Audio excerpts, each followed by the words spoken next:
right behind me is Central Park West. This part of Central Park West is special, especially at this time of year, because this is the traditional start point of the Macy's Thanksgiving Day Parade. This is a long-standing tradition. It's been going on since the 1920s. The very first Macy's Thanksgiving Day Parade was put on by the employees of Macy's. It was much longer than today's parade. They actually started all the way up at 145th Street. For comparison, this is 81st. And they went all the way down to Macy's. They also, in those first couple of years, didn't have the balloons and all of the things that we have today. They actually borrowed the animals from the Central Park Zoo and paraded them down Broadway. I like it. I think we should bring it back. The balloons started about 2 years later, and they were actually designed by a very famous marionette puppet designer. If you think about it, that's how the balloons function. They function as upside down marionettes with their strings underneath instead of on top. So the balloons were a really big achievement to be able to get these massive things up in the air. In the early days, they could get them up. What they hadn't actually sorted out was getting them back down at the end. So the balloons had a slow release air valve, and at the end of the parade, you just let go. You just let go and the balloons just drifted over Manhattan. I wish we still did this. And eventually they came down, and the way it worked is there was a label sewn onto the balloon, and it had Macy's address. You know, if you found one, you were supposed to fold it up, get it back to Macy's, and then you included your information, and they sent you a present for your trouble. So again, I would like to formally announce I think we should bring this back. This is wonderful. But Nick's going to tell you a little bit more about today's parade and also what it's like to actually be in the parade. All right, so as Katie said, the parade today is very different than it was when it started back in the 1920s.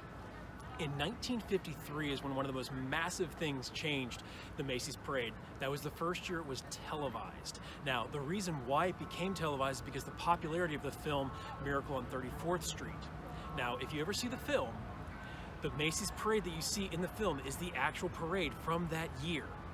Now, the man that plays Santa Claus in the film was Santa Claus for the Macy's Parade that year. He did the entire job, which is following the entire parade route, waving to the crowds that are out here. There are millions of people that come out to see the parade every single year.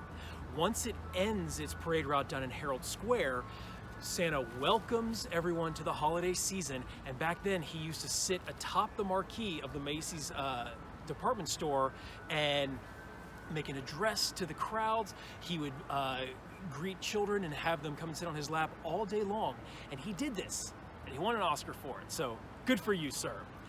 Over the years, the parade has gotten bigger and bigger and bigger. Now, I participated in the 2001 Macy's Parade. This was just a couple months after the attacks of September 11th.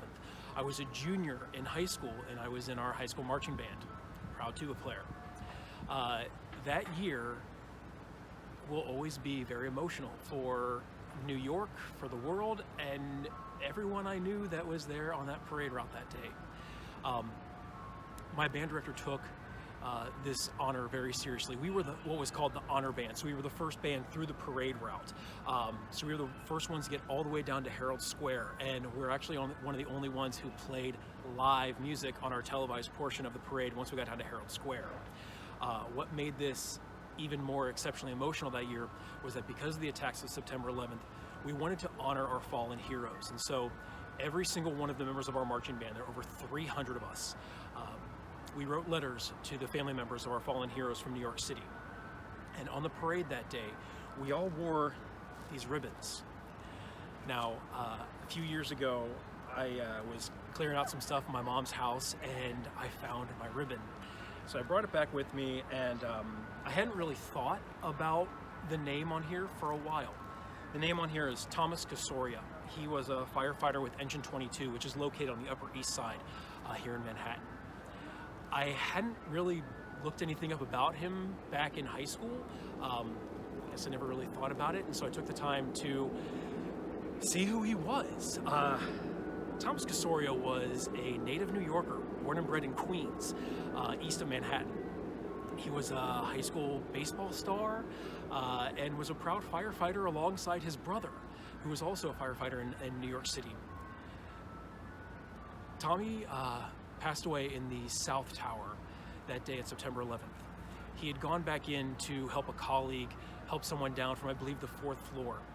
He had radioed in to let them know that he was going in, and that was the last time they had heard from him, because it was minutes later that the South Tower fell. I've been a tour guide for many years now in New York, and whenever I get the chance to talk about September 11th or the Macy's Parade, I show this ribbon. I talk about Tommy because it's one of those things, it's the least I could do to keep his memory alive. He gave his life to this city, and I will always be honored that I represented him that day back on Thanksgiving 2001. And every year I think about him, and I just hope that he can look down on what we've done with the world since then and can be proud to know that New York is thriving and is still healing, but we will never forget. So when you watch the parade this year, it'll be a little different. There's not going to be a lot of the balloons and floats and whatnot. There will be plenty of musical performances and whatnot. It will still be televised. It's going to be recorded over the course of a couple days. But take the time to remember those that have come before us on the parade, in life, in New York, throughout the world, and be grateful for what we have, because we don't know how much longer we'll have it. So a very happy Thanksgiving to everyone, and have a wonderful day.